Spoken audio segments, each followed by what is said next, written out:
Guys, welcome back to the Yamaha Blaster drag mini bike build. This video we're going to be installing the 240cc big bore kit. This thing's going to rev to the moon. The manufacturer claims 34 horsepower, so that's a bit of a bold claim for a stock cylinder, but we're going to have to see, we're going to have to feel it out. So that's what we're going to be doing in this video. I'm also going to be attempting to build a stainless steel in-frame gas tank, a wheelie bar. In the last video we had some fuel problems, but I fixed them in this video. And this thing runs amazing with the stock bore. And since the last video, me and my friend put maybe 30 miles on this mini bike. It's perfectly streetable, but this thing was designed to be a drag mini bike. Has a super short wheelbase. So guys, I'm super excited for this build.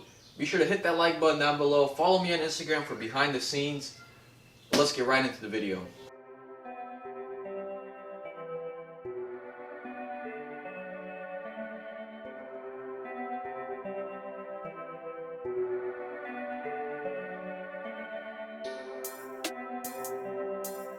So guys, here it is.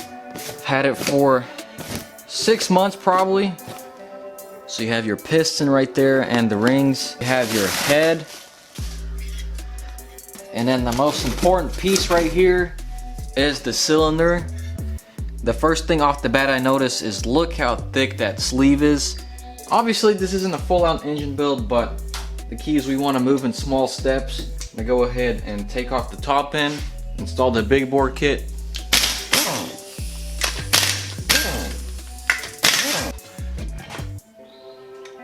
So the walls look good, no excessive scoring. See that little piece of poop right there? And the transfer port.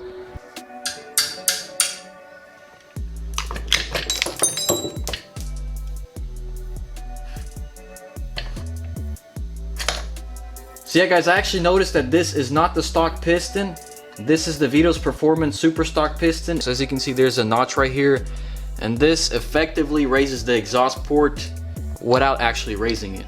So pretty cool technology. I was kind of shocked at how high this motor revved, but now this explains it. So here we got the cylinders side by side, and I'm noticing a lot of difference. First of all, this exhaust port is a lot bigger than this one. The transfers on this new one are bigger. Pretty much every single port on this thing is bigger. This thing also has extra exhaust ports. The bore on this is 72 millimeters, whereas this is, I believe, 65. And there's also lots of room left to bore this thing out, whereas this one, that Nicosil, is super thin.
So we're gonna start with the hardest pieces first and work our way up. I'm just gonna make sure to tack everything really nice and just weld it in sequences.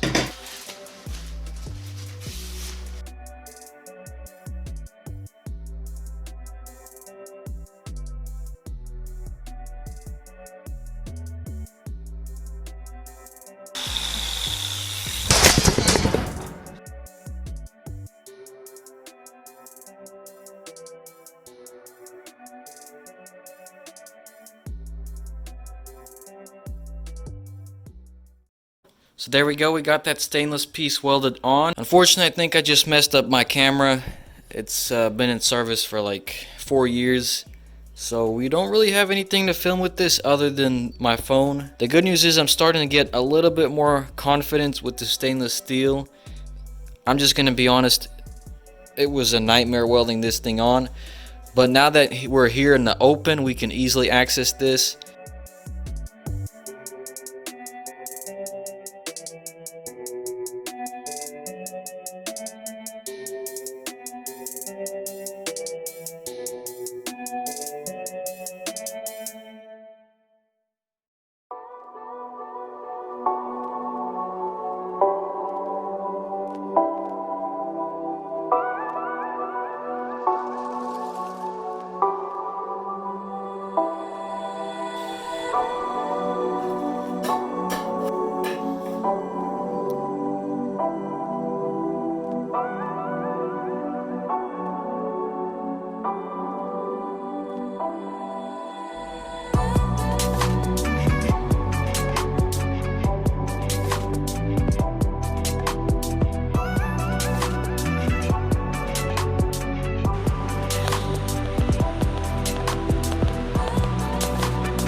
So we're gonna go ahead and install this bung on.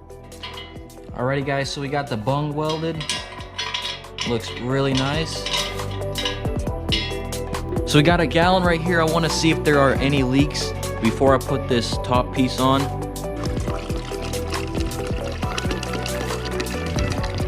Oh, I see a few. Oh, it's really just coming from the top, okay.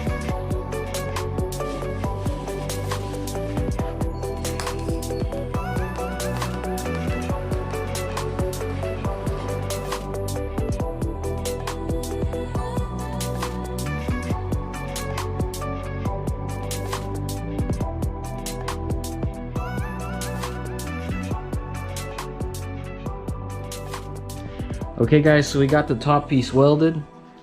We have some pretty good welds here in the top. The only problem is I wasn't consistent enough to keep the flow. So we're gonna go ahead and weld this filler neck on, and this gas tank should be done.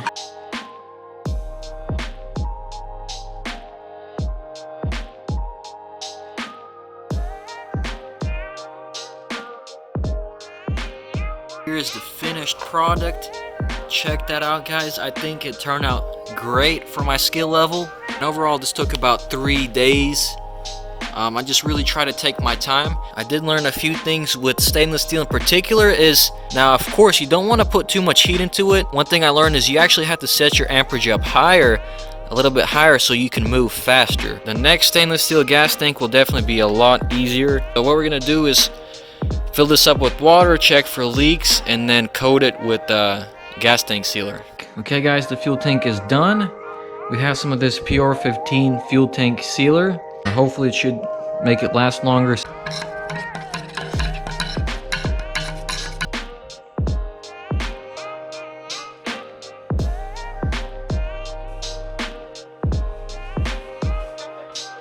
Well guys, check this out. We got the frame fully sanded. The stainless steel is all scotch-brighted and polished. Guys, we finally got our replacement camera in the mail, so as you can see the quality is much better.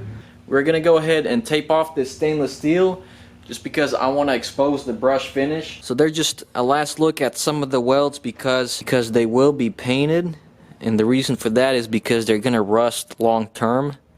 Now I figured since we already had this thing stripped down, I would go ahead and paint it. So at first I really wanted to paint it orange, but this shade of orange I just did not like, and for some reason it started forming reactions with the metal. It was bubbling up, which is probably why you should always use primer. I decided to skip a step. So as you can see here, we had to strip it back down, prime it, and then here's the color I chose.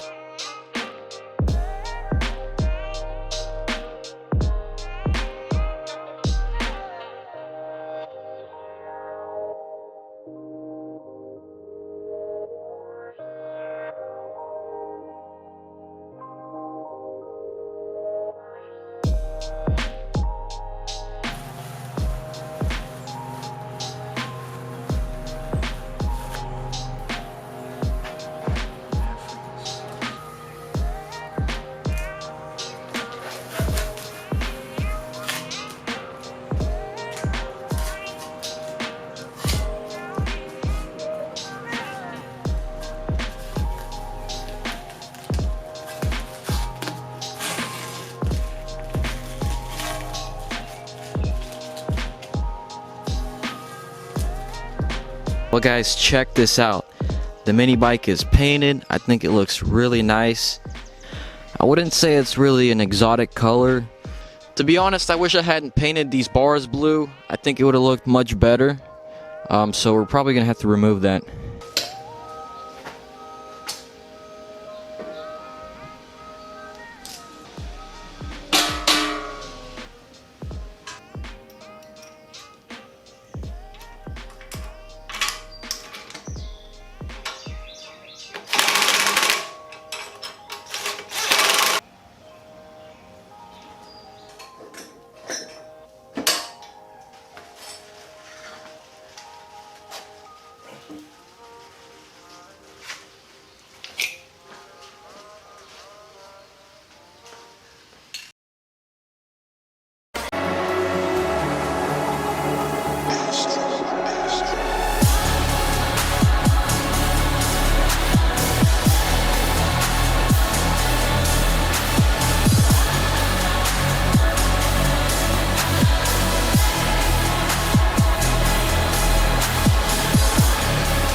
So guys, I really love how the mini bike turned out. I love the stainless gas tank. I think it gives a nice touch to it. So of course, GoPowersports.com sent us the parts for this build. Please go through the links in the description and check them out. Helps the channel out. I really love how the stainless steel gas tank turned out. I think it gives it a nice accent. This video is pretty long, so I'm just going to cut it here. But there's still a few more things we need to do. Build a wheelie bar. We got to build a new intake manifold and redirect our exhaust somehow. And then this thing will be ready to hit the drag strip. Yeah guys, let me know what kind of content you want to see with this thing. If you want to see some street reactions, drive-through runs, whatever. But hit the like button if you enjoyed this video. This mini bike is pretty much my first venture into ultralight, high horsepower builds. And there'll be plenty more to come. But anyways guys, I'll have to see you in the next video. Peace, stay tuned, and God bless.